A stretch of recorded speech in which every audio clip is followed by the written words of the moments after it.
my dumb ass pulled out the combat knife. and we were both like, if the buffalo charges, we charge. Like, able to do anything. You're like the military people in superhero movies that are shooting at some super powered being that they just saw obliterate a city block. Exactly. And they're like, I've got to stand for what's right. You're like crying as you're charging the buffalo. No. Oh, yeah.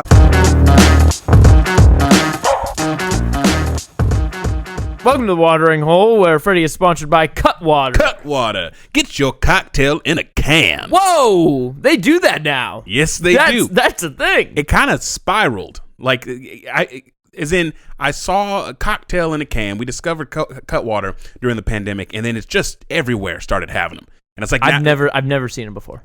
You've never seen them? Not until this day where you brought over Cutwater, poured it in that watering hole cup, have I seen. It sounded good. Did it? Yeah. It was a good sound effect on I can use that for a commercial. Yeah. Cutwater. Yeah. That's when they don't give you dialogue, but you got to still let them know you're here for it. That's your improv? Yeah, that's my improv. Like, end it however you want. Throw a line in there. Just flavor it up. Yeah, I got you. I got an extra line. Okay. Cutwater. Oh, yeah. Freddie, that was wonderful. Thank you for coming in today. The door's that way. I'm here to add to the project. No, we had a day. It was me, Amanda, and her dad, and we went down to the beach and we had some wings at this place, and they were like, "We got these Cutwater cocktails," and we were like, "What is that?" Wait, at the place they advertised them? Like at the place? They had them like on, because it was all to-go food, right? You couldn't eat at the restaurant, so they had to-go cocktails. Nice. And they had the margarita, the Mai Tai, Moscow Mule, all that stuff. Usually I've seen those like be like house-made cocktails put in like a to-go cup. So. That's what a lot of people do. But they're like, fuck it. I don't know how. So Cutwater has a few spirits that have been around for a little bit, I think. Okay. But Cutwater is a fairly recent company, I think. At least the blow up of their cocktails. Yeah, I mean, because now they have. I mean, there's whiskey mules, there's vodka sodas of different flavors. There's the Mai Tais, there's the margaritas, there's the Long Islands. Like, they're doing good for themselves. I honestly think that because seltzers blew up in such a way that everyone else is like, what else can we put in a can? Yeah. How much did the rum one that you had? The Mai Tai one. It's 12.5%, I think. It'll mess you up. Are they like? Do they cost the same? The six. You're drinking the mojito one, and so it's like, does that cost the same as the Mai Tai one? So sometimes they do. So sometimes you'll see like these ones for $10.99, and then the Mai Tais will be like $12.99. That's it's pretty nice. It's not bad. If you're like going to a quick party, I feel like I am like I'm a salesman for a couple right now. Yeah. If you're going to like a party and you need to just bring something for yourself, it's like, just go grab yourself a 4-pack of Mai Tais. Where can I pick up these 4-packs? You can find them at a store near you. Actually, they're spreading, but it was hard to find them in the beginning. Like, we found them in San Diego down at the beach, and we couldn't even find them. Wait, you can bring these to the beach? You can bring these anywhere. If you can carry a can, you can carry a Cutwater. I hate this. Go ahead and cut this in a third. We're completely out. It's sad because it works, but it's sad that it works. I don't know why. So yeah, you can bring them to the beach, bring them on a boat, bring them on a mountainside. You can bring a can, you can bring a Cutwater. I like that. That's the slogan. We need to reach out to Cutwater with this. I'm gonna be on the front. I'm in a commercial, just shirtless, glistening. Okay, all right. Shirtless, pantsless, in a Speedo with flowers and plants all over the Speedo. Cutwater. You can take a can. You can take Cutwater. I don't like this. I don't like this at all. Oh God. If anyone here is an artist and wants to hurt yourself, feel free to let's draw collab. that. Let's put some creative energy into this. Bring Freddie's vision to life.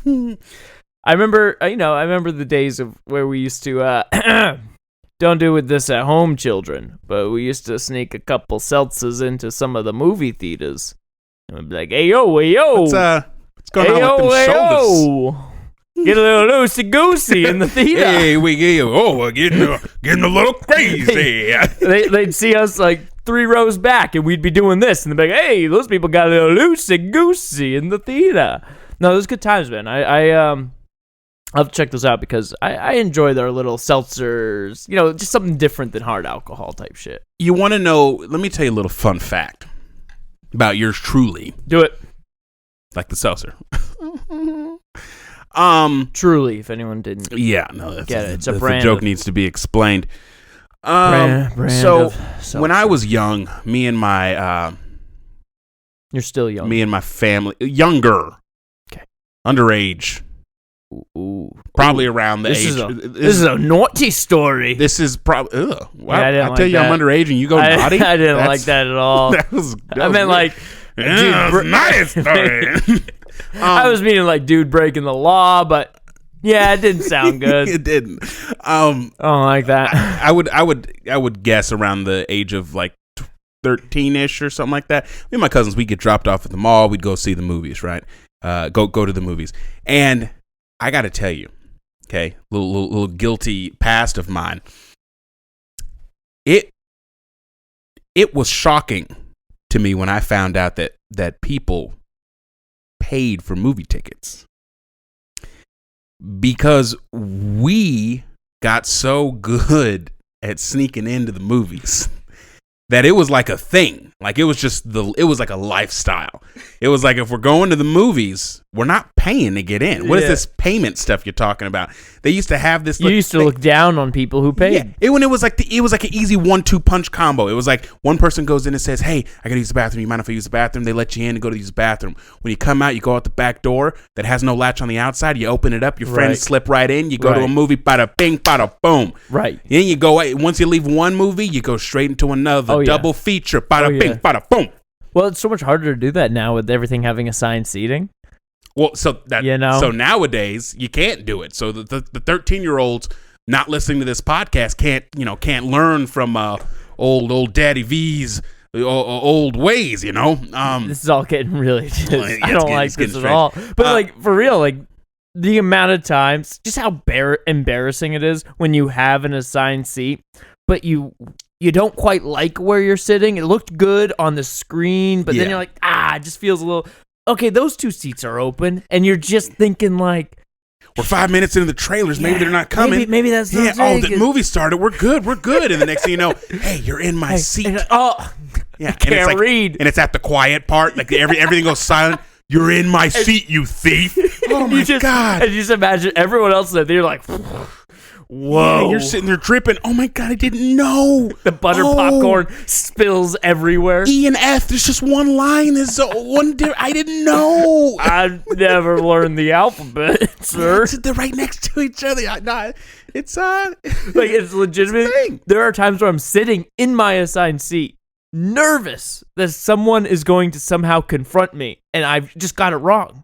Like, I know I'm in my right seat, but I'm like, half the time that's how much it scares you? You carry that weight on your shoulders? Like, I do. You're like, okay. Once those lights... A15. That's A. It was 15. Oh, God, I hope someone doesn't ruin this for me. Oh, I've got attached to this seat. Once those lights go down, that's when I can finally rest. You know what dilemma I always come into? What? Is when there's no seats in a theater, except for... The very front? No. Oh. Except for that one, so back before we had assigned seating and before we had really good chairs like recliners and comfortable, there'd always be those handicapped seats right in the middle where you're talking about the ones that are in the middle. Yeah, I'm thinking or about the ones on top. Sometimes those work too. But either way, they'd be the ones where there's no one around you. Right. You can stretch your feet, and if there's 10 of them, and you don't have 10 handicapped people come. How many handicapped people are gonna be seeing? And so there's John some times Wick. where I'm like wondering to myself, like, what level of sin would it be for me to just pop right in one of those? Of course, I would get up if someone rolled in and needed it.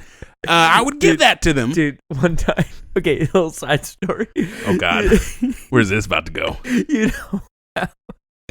You know how in the bathrooms, in public bathrooms, the handicapped stall is always the biggest stall. It's the best stall. It's the best stall. It's universally known, right? And I was in North Carolina. I used to do this work at a hotel that was adjacent, like connected to a really cool coffee shop, right? So I'd always get my work done in the coffee shop. But if you had to use the bathroom, you had to go to the lobby of the hotel and use the bathroom they had there. So, it's a lobby, so people can kind of just come in and out. It shares with a coffee shop, but for the most part, it's a public bathroom, so you're not always going to be bothered. So, having to go take a number 2, I was like, let me go into this handicap stall, get comfortable, all that good stuff.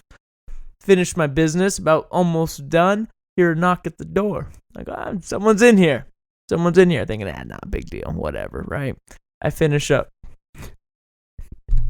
I open up that door.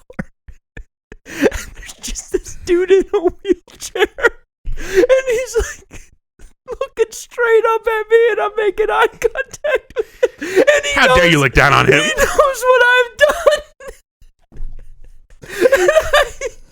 It's haunted me to this day. It's now still my irrational fear. I'd still do it. I don't change my habit. It didn't change you at all. But now I'm more nervous about it happening again. Now you step on the toilet and peek over to make sure. If I hear wheels coming through, I'm out of there. I'm sliding under the stall. I had a coworker, and he used to say, it is not uncommon. I've never done this, but it is not uncommon for servers to lie about the espresso machine. To say that, oh, sorry, the espresso machine isn't working, because it can be a hassle to make. If someone's just like, I want a single espresso. And they're the only ones at the table. A single espresso would be fine, but when they start asking for what cappuccinos and stuff and all there's like 10 different things where it's like this amount of foam, this milk, this, and it just gets obnoxious. They think it's a coffee bar. Yeah. Is this at Yard House? This I was trying not to say, but yeah, this was because if you're listening to this podcast, we both have worked at Yard House. Yeah. And Yard House is not where you go to get a nice latte. Yeah, but they do have a full-blown espresso machine, right? And so again, I've never done this because it seems like it's too easy to get caught. But I was talking to someone, and obviously I ain't gonna say their name, and he goes, he goes up to this table, and he was like, man, I feel guilty. And I was like, why? And he was like, there was this lovely little lady, and she was in a wheelchair, and she asked for a cappuccino. Cappuccino's with the espresso, right? Yeah. And so he's like, asked for a cappuccino. He's like, oh, our espresso machine's broken. And it was just, he routine. Just anyone who asks for it, he tells them it's broken. And he like comes back to the table. She was with her husband, and he was like, oh, where's your husband? And she went, he knows how much I was looking forward to a cappuccino, so he ran to the mall to see if he could find a cappuccino. And I was like, dude, what kind of devil lives inside of you? Like, that you made that man go all the way to the mall just to get a cappuccino. He didn't know that was going to happen. He risked it. He didn't know that meant like life or death for this lady. Oh man, I would have felt so guilty. Just send her away. Imagine him being like, because he felt guilty. Like, now you have to live with that. You have to own that the espresso machine is now broken. Reality is whatever we make it. So now reality states that espresso machine is broken. But imagine if he felt so guilty he didn't own it, and he goes, actually, I think they just fixed it. And like went to go make her one. Oh god. Motivated by guilt. Like, for real, I mean, do you think that's what everyone at McDonald's does with the McFlurry machine? Because they're always fucking broken. So I'm pretty sure th're just pulling the old espresso machine trick. I swear to God, bro. Don't make me guilt you. Don't make me guilt you. For you're like with somebody and they go, oh no, sorry, our special machine, our McFlurry machine is down. You go, all right, I go run to Wendy's to get a Frosty, but you keep the girl at McDonald's. Oh yeah. Oh yeah. I remember the first time I went camping. It was like in RVs and stuff, so it wasn't full blown. That's not in the camping. Tent. That's not camping. Dude, I'm terrified of camping. You ever heard of people being like, I think they call it glamping. Yeah. Glamorous camping. I'm down for it. You're a glamper. I'm down for it. You're a full-blown glamper. 100%. Well, damn. I mean, I haven't been glamping, but I would. if I had the glamour, I would totally take that camping. Yeah, I like the woods. I like the environment. I like to get myself dirty, and then I want to take myself a hot shower and live in luxury.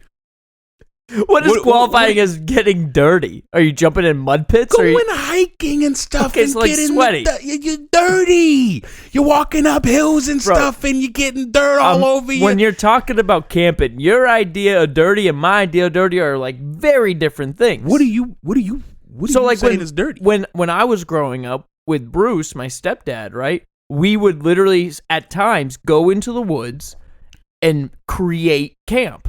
So we would chop down small trees to create a framework, and then we'd chop down a bunch of like bushes and stuff to create siding for it. I said camping, not surviving. I know. This is not a reality TV show. Getting dirty, that's what I'm thinking about. Well, you're not thinking about camping. You're thinking about surviving.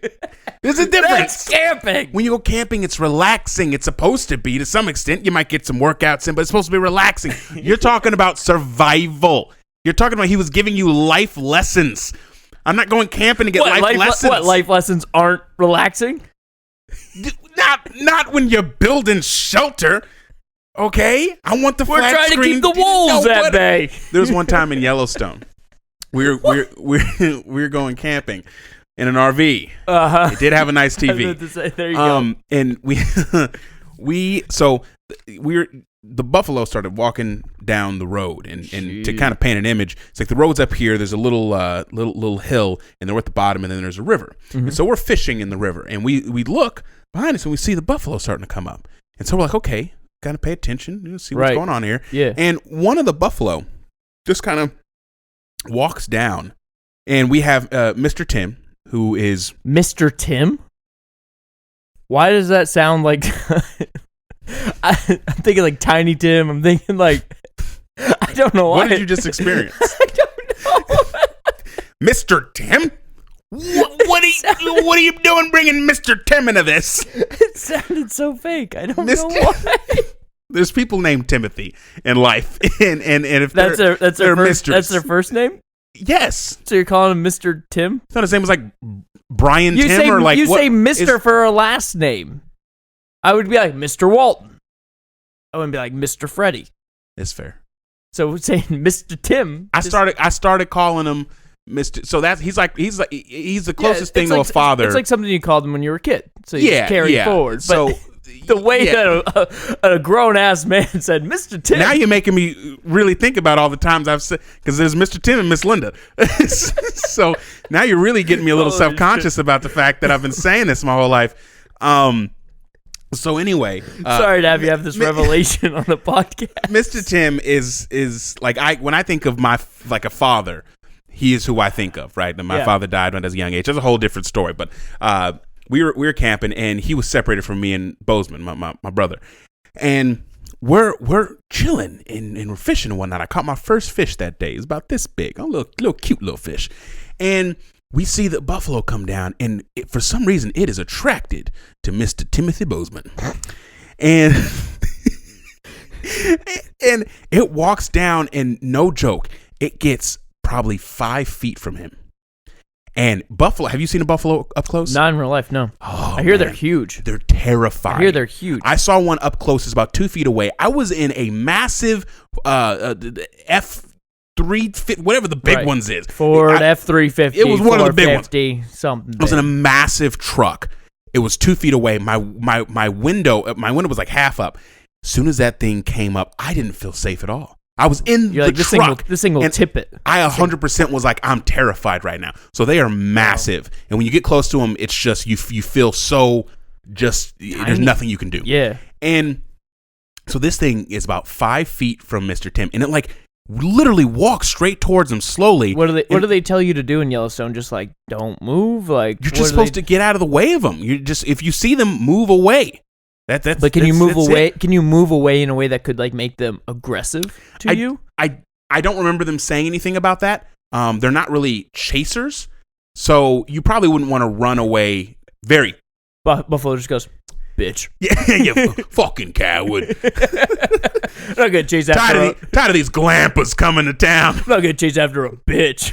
Yeah, and so This thing is staring Mr. Tim down. And Mr. Tim is like, he's sitting there and he's like, what's going to happen? And there's a tree in between them. And so the buffalo starts to kind of go around the tree, and Mr. Tim's kind of pacing him, and he has his back to the river.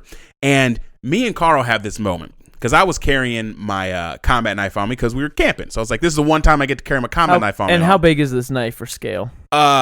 With handle included and blade, probably about that big. So handle, though, included. So the blade's probably like this big? The blade's probably a little less than a foot. Yeah, we're looking right. About that for the whole blade. Now, that's really great, but these buffalo are freaking huge. They might not even feel that. So the thing is, me and Carl have this moment of like, we look at each other, because we're a good like 50 feet away from this. Yeah. And we see the buffalo, and we see it like looking at Mr. Tim. There's a moment where it's like walking and then like stops, and it's just staring at him. Right. And Mr. Tim just kind of stops, and he's staring at the buffalo. And me and Carl have this moment where we know for damn sure that we can't win against this buffalo. We're not doing anything. Yeah. But we also had a moment of like, my dumbass pulled out the combat knife. and we were both like, if the buffalo charges, we charge. we wouldn't be able to do anything. You're like the military people in superhero movies that are shooting at some superpowered being that they just saw obliterate a city block. Exactly. And they're like, I've got to stand for what's right. You're like crying as you're charging the buffalo. No. Oh, yeah. 100%. I knew that if I charge this buffalo, nothing's going to happen. At the same time, you're going to get a fucking skid mark on the ground. At the same time, it was the only thing I could think to do. I was like, if it charges Mr. Timothy Bozeman, I must go in. AKA Mr. Tim. AKA Mr. Tim. So you never charged, obviously, because Mr. Bozeman is still with us today. They did a little dance where the buffalo went around the tree. He went around this way. The buffalo dance. Yeah, and then Mr. Tim was able to get off scot-free.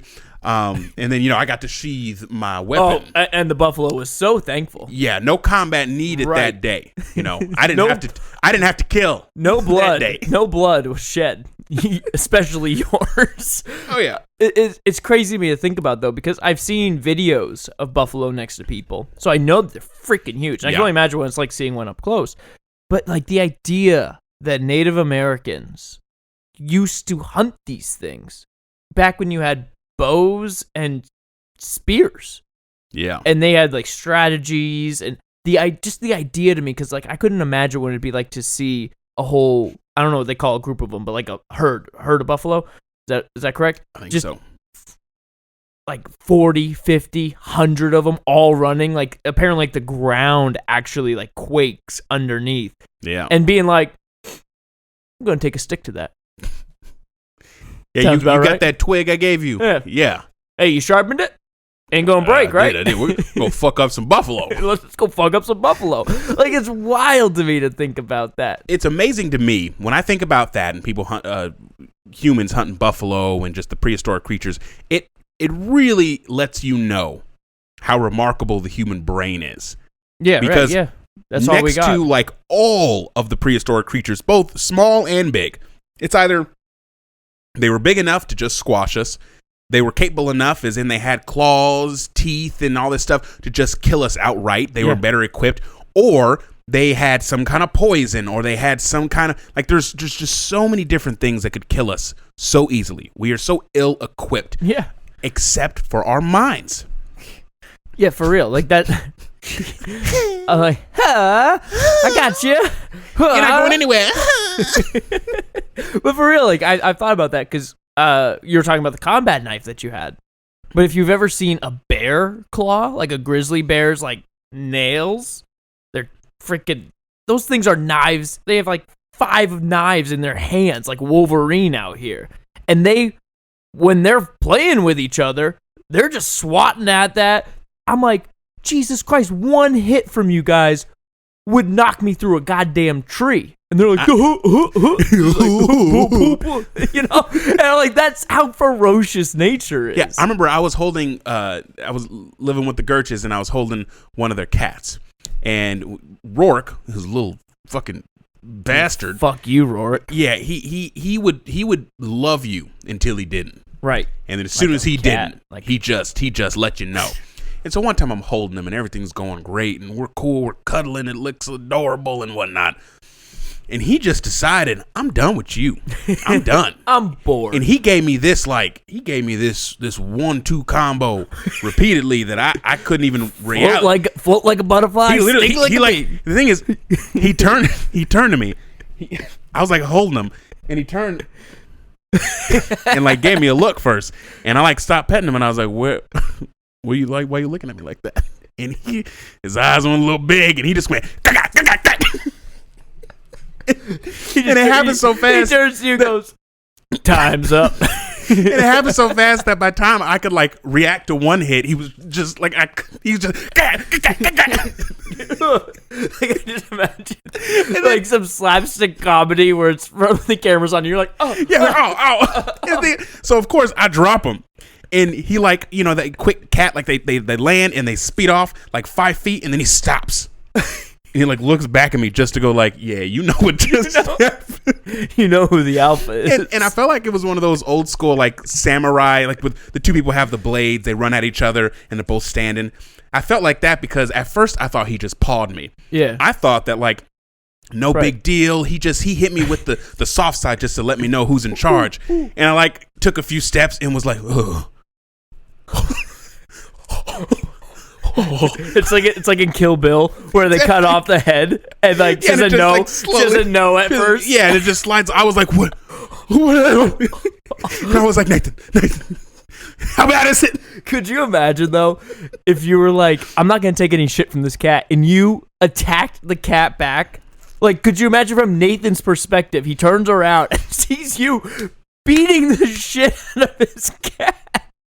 He goes, what the fuck, Freddie? Like, hey, he struck first. He did this. He attacked me. This was you, not me. Yeah. So the point is, I didn't even feel his claws. I thought he patted me. I thought he gave me the pad foot treatment. Okay.